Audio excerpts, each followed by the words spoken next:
আছে না দাঁড়িয়েছে তার একটা বিধানসভা ভিত্তিক আমাদের একটা রেজাল্ট বা তথ্য নেওয়ার আজকে আমাদের একটা সাংগঠনিক সভা। ভাঙড়ে দুদিন অন্তর মারার গন্ডগোল লেগেই থাকছে, কি বলতে? দেখো, রাজনৈতিক গন্ডগোল শাসক দল চাইছে, লাগিয়ে রাখার চেষ্টা করছে। আর যে খুন কটা এই ভাঙড় ডিভিশন হওয়ার পরে ক্যালকাটা পুলিশের যে কটা খুন হয়েছে, একটাও কিন্তু রাজনৈতিক খুন নয়। মার্ডার হয়েছে ঠিক কথা, পুকুরে ডুবে মারা গিয়েছে, সেগুলো তদন্ত সাপেক্ষ। কিন্তু দুর্ভাগ্যের বিষয়, একটা চন্দনেশ্বরের দিকে যে স্বামী এবং স্ত্রী ফ্যামিলি যেভাবে মার্ডার হলো, তার এখনো পর্যন্ত কিনারা করতে পারছে না। এই কিনারা না করতে পারার কারণ আছে, আমি তো ওই দিনকেও বলেছিলাম আর আমি আজকেও বলছি, ওখানে যে তৃণমূলের নেতারা আছে, ওখানে ব্লকে যে নেতৃত্ব আছে, তার ছেলেপুলেদেরকে জিজ্ঞাসাবাদ করলে এই খুনের অনেকটাই কিনারা হয়ে যেতে পারে। কিন্তু পুলিশ এর সাথে তৃণমূল কংগ্রেস জড়িয়ে থাকার ফলে জিজ্ঞাসাবাদ করছে। রাজ্যে বিভিন্ন জায়গাতে দেখা যাচ্ছে মানে গুলিতে আক্রান্ত বেশি হচ্ছে, কি বলবেন? কিভাবে রাজ্যে অন্যায় সংগঠিত হচ্ছে এবং যারা দুষ্কৃতী কিভাবে তারা এত সাহস পাচ্ছে বোঝা যাচ্ছে। কদিন আগে দেখলেন একটা ছেলে কাকে গুলি করেছে, তাকে যখন জিজ্ঞাসাবাদ করা হচ্ছে সে বুক ফুলিয়ে বলছে আমি তৃণমূল করি।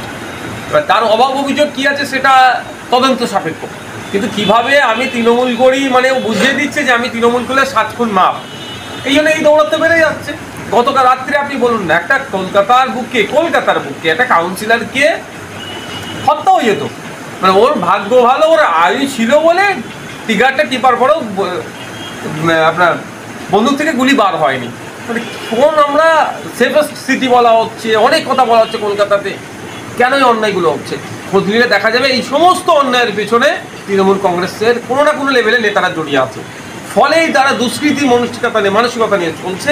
তারা দেখছে যে কিছু হলেই তাদের দাদা নেতা কেতা আছে, তারা মাছিয়ে নেয়। ফলে তারা এই অন্যায়টা ডে বাই ডে বেড়ে যাচ্ছে। একটা সময় ছিল বিরোধীদের উপরে আক্রমণ, বন্দুক ধরা, তারপরে আসলে সাধারণ মানুষ, খেটে খাওয়া মানুষদের উপরে বন্দুক ধরা। এখন সেটা পার করে তৃণমূলের দলের নেতাদের বিরুদ্ধে বন্দুক ধরছে। সে বকটিয়া বলতে পারেন, কামারায় আপনার পানিহাটি পৌরসভার ওখানে বলতে পারেন, আর গত রাত্রে কলকাতাতে। গত রাত্রে তো যে কাউন্সিলর তো নিজেই বলে ফেললেন 107 বা 108-এর কেউ করতে পারে এটা। তাকে জিজ্ঞাসা করলে হয়তো আরও খুলে বলতে পারবে যে কার উপরে সন্দেহ হচ্ছে। দেখবেন যে সন্দেহ যাদের দিকে দিচ্ছে সেটাও তৃণমূল কংগ্রেস, বাইরের কেউ। আমি আপনাদের বলি, গত কয়েকদিন আগে ভাঙড়ে একটা তৃণমূলের অন্য একটা গোষ্ঠীর অফিসে আগুনকে লাগিয়ে দিয়েছিল। অবশ্যই আগুন লাগানো ধিক্কার, নিন্দা জানাচ্ছি। নিশ্চিতভাবে ওখানে ক্যালকাটা পুলিশের সিসিটিভি আছে, ওটা মার্কেটের সাইডেই সিসিটিভি আছে, দেখলে পাওয়া যাবে। কিন্তু খোঁজ দেন, ওটা এখন কি ISF এর নামে দোষ চাপাতে চাইছে। এরা একে অপরে অন্য গোষ্ঠী লবিবাজি করবে, মারামারি করবে, আর আমাদেরকে দোষ চাপিয়ে দিতে চাইছে। আমি আবারও ফিরে আসছি, যে কথা বলছেন যে এই গুলি, বন্দুক, বোম, এই দৌরত্ব, এইগুলো যারা সমাজবিরোধী ম্যাক্সিমাম যেটা আছে, তৃণমূলের ছত্রছায়া আছে। ফলে পুলিশ এদেরকে বিরুদ্ধে কঠোর ব্যবস্থা নিতে পারছে না। যদি ছত্রছায়া না থাকতো, পুলিশকে যদি ফিরিয়ে আনতে খেলতে দেয়, এগুলো ওভারনাইট 50% ওয়েস্ট বেঙ্গলে বন্ধ করে দেওয়ার ক্ষমতা রাখে আমাদের রাজ্যের পুলিশ। যদিও রাজ্যে পুলিশে প্রায় 15 লক্ষ শূন্য পদ আছে, তারপরেও 1.5 লক্ষ শূন্য পদ আছে, তারপরেও আমাদের পুলিশ এগুলো পারবে। কিন্তু রাজনীতিকরণের ফলে এগুলো বেড়ে যাচ্ছে। মুর্শিদাবাদ জেলায় সাংগঠনিক সভা লোকসভার পর সম্ভবত এটাই প্রথম আপনাদের।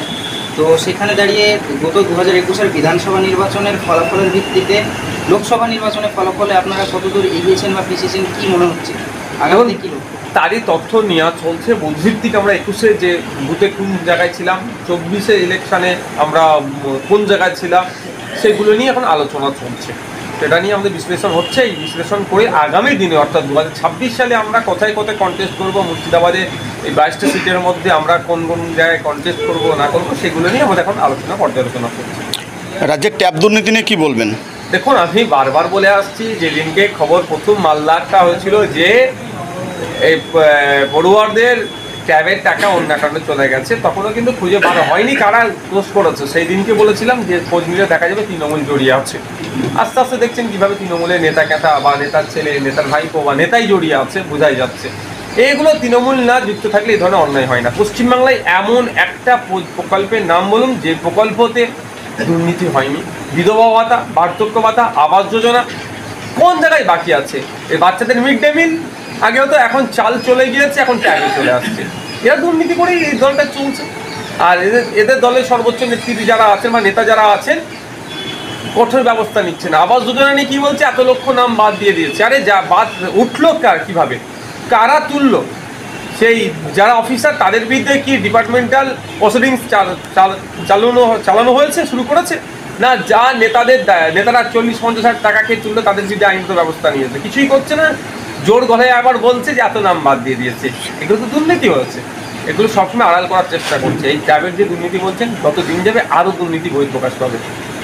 মুর্শিদাবাদ মেডিকেল কলেজ হাসপাতালেও দেখা যাচ্ছে দুর্নীতি নিয়ে, টাকা নিয়ে তাদেরকে চাকরিতে যোগদান করানো হচ্ছে, এরকম ঘুরি অভিযোগ আছে। দুটো দুর্নীতি হয় মেডিকেল লিখে।